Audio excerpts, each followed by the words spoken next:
Hi everyone, I'm here with Dr. Terry Grant. I'm Dr. Elisa Kaufman from Geriatric Household Dentistry, and we're going to talk about a very unusual topic today. One I don't think I've ever talked about before.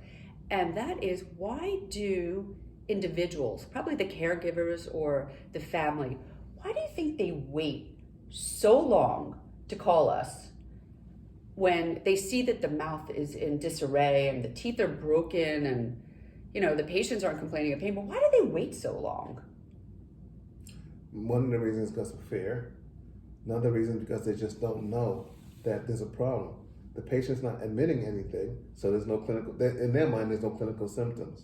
Although there may not be clinical symptoms, there may be a lot of clinical damage occurring. And that's one of the reasons why a regular annual dental examination is so important. Right. So you'll see broken teeth in the mouth. And we commonly will ask the patient, does that hurt? And they say no, which is strange, right? Because I think it would hurt if it broke in my mouth. Why is that? A lot of times as we age, in the tooth is a nerve. In the nerve, we call that the pulp. As we age, the pulp thins. And as it thins and thins and thins, the response to the pulp is not as we were younger.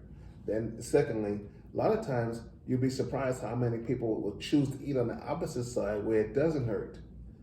And as they eat on the opposite side where it doesn't hurt, the clinical damage is occurring on the side that does hurt, but they're not sharing that with anyone. So fear is number one. Number two is that as we age, you say that the pulp thins, the nerve thins, so they really don't have the pain that you have when you're younger because the nerve is dead, essentially, or dying, or diminished. It's thinned. Thinned. Yeah. Thinned, unlike what happens to everything else as you age. So that's why they don't call. There's fear, and maybe you just don't know that people like us exist. Right. So it's hard for them to get out. Sometimes they can't get out. There may be stairs involved, or they just cannot get out of the bed. We could share stories probably for 2 days of climbing into the bed. I don't know if you climb into the bed, but I've had to climb into the bed or do some strange manipulations to actually get the patient into a position where I can manage them. I mean, does that happen to you as well? Yes. But we do what we have to do. Do you have any favorite stories to share? We had a patient the other day, maybe about 2-3 weeks ago. She was about 600 pounds, and she needed help to be maneuvered in the bed. And I had to literally lay in the bed and turn a certain type of way just to take the x-rays. And once I was able to take the x-rays and we developed the x-ray, we saw the root tip that was laying in her mouth. So I had to come back, and with a bite guard, I had her to bite into the bite guard where I was able to get in there with a curved instrument and remove that root. Wow, we can remove anything. I'm just reminding you of that.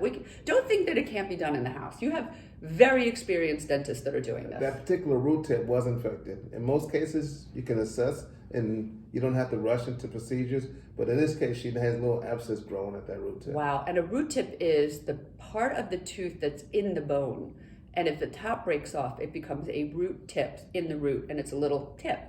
So most of the time it's fine, but a lot of the times you have to remove them. And sometimes you have to remove them before you fabricate a denture because they're fine until it's time to put something on top of it. And then the pressure will hurt it. So we'll wake it up. It'll wake it up and it hurts.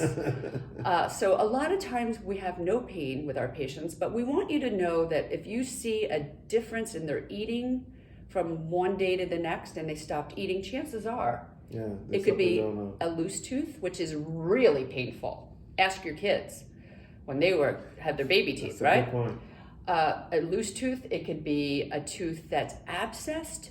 It could be that they were biting their tongue.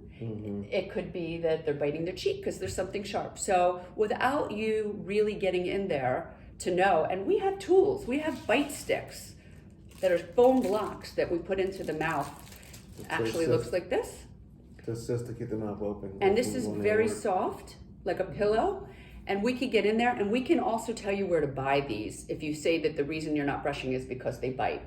So we have all kinds of ways to getting you and the patient to understand the best needs, and we take care of that. So give us a call. Call us. Look on our website. There's so many resources there. And we have the great skill set that maybe your regular, brick and mortar dentist doesn't have to treat these very special patients. They're old, they're frail, medically compromised. One of the reasons why I enjoy calling it geriatric dentistry is because it allows everyone to understand a specific education for a different type of patient population. You have a pediatric for a child. Now we have geriatric for that member who's over 55 years of age and above. There you go. There you have it. Dr. Terry Grant, thank you so much. Thank you for having me. And we love what we do. So give us a call.